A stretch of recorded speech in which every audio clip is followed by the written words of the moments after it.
Hello everyone and welcome back to Used and Reviewed.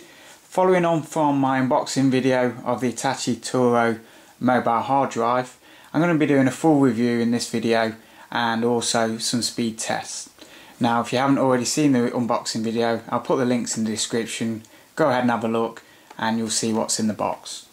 So in terms of this device, it's a 2.5 inch USB 3.0 portable drive, and it's also got USB 2 backwards compatibility. Because it's a 2.5 inch drive, there's no external power supply required, and as you can see the only port on there is the USB port, so the drive's going to be powered through USB.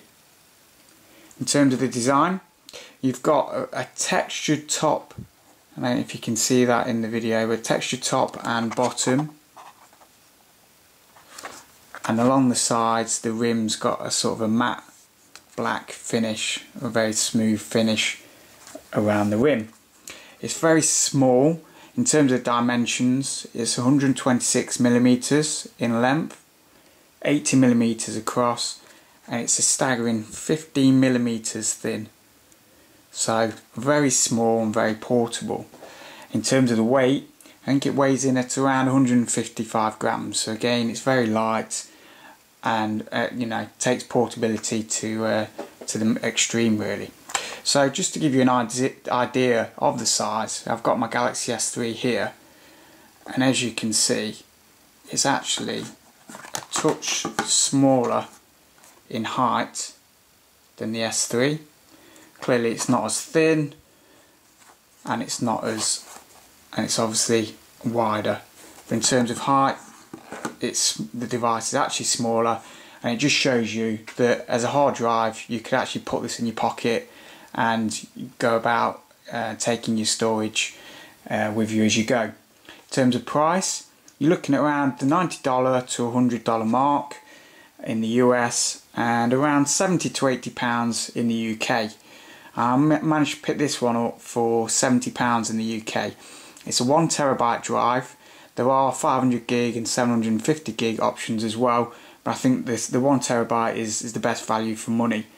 If you look at it in that way, you're looking at around 7 to 8p per gigabyte or 9 to 10 cents per gigabyte in the US. Includes a 2-year warranty. I think in the US there's only a 1-year warranty, but that's peace of mind really for a portable hard drive. So what I'm going to do now is I'm going to take you through some of the speed test results, and I've used a couple of programs to put this device through its paces. One was Nodesoft's Disk Bench and the other one was Roadkill's Disk Speed. So here are the results, and as you can see I'm really impressed with what I'm getting in terms of performance from this device. So the first program I used was Nodesoft's Disk Bench. It's essentially a program that copies over a number of files to the hard drive and gives you an idea of the write speed by measuring the average time taken and the transfer rate per process.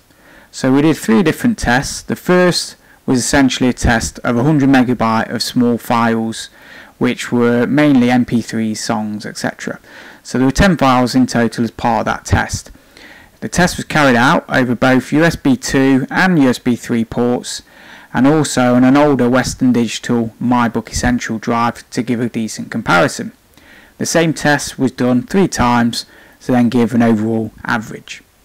The next test was the same format, but this time there was 1 GB of files. There were 5 files in total of varying mixed sizes.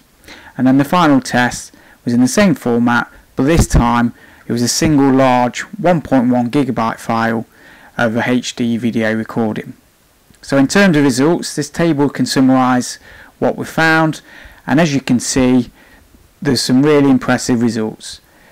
The performance of the drive was not only better than the Western Digital MyBook drive, which is an older drive, but it performed slightly better than that hard drive, but also if you look at the USB 3 performance, you were getting a huge difference in speed. And judging by this, we're looking at about a 3 to 4 times speed difference from USB 3 to USB 2. Impressive results nevertheless. The second program used was Roadkill's Disk Speed. Now this is more about the read performance of the device, and it does this by taking 4 different measures: the access time, the cache speed, the maximum read speed, and an overall score for comparison with other drives. Again, we took the test over both USB 2 and USB 3 ports and against the old Western Digital drive. It was also done 3 times and then churned out an average result.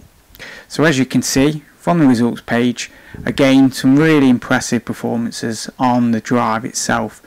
If you look at the average column, we not only beat the Western Digital drive, but again some really impressive results from the USB side. If you look at the cache speed, for example, 244 megabytes per second, or just over, that was the average speed, and it was around 5.3 times greater than over USB 2. The maximum read speed, again the average was 103.48, which was 3.4 times faster than the USB 2 port. So great performance, really impressed with the drive, and you want to really make sure that you use USB 3 to get the best out of it. So guys, as you can see, I've been really impressed with the speed performance of this device. Obviously you're going to want to try and use it over USB 3 instead of the USB 2 port, and by doing so you're probably going to get around 3 times the speed performance than you would over the old USB 2.0. It's great value for money, lightweight, easy, very portable, and you also get the USB 3 cable included. In terms of length of the cable, it's around 45 centimeters, so you need to bear that in mind as well. Clearly, for the money, it's a great device, and I'll put the links in the bottom in the description to show you where you can get it from for that sort of price range. I hope you like the video, guys. Please leave us a comment, give us a thumbs up, and subscribe, and we'll see you all in the next video.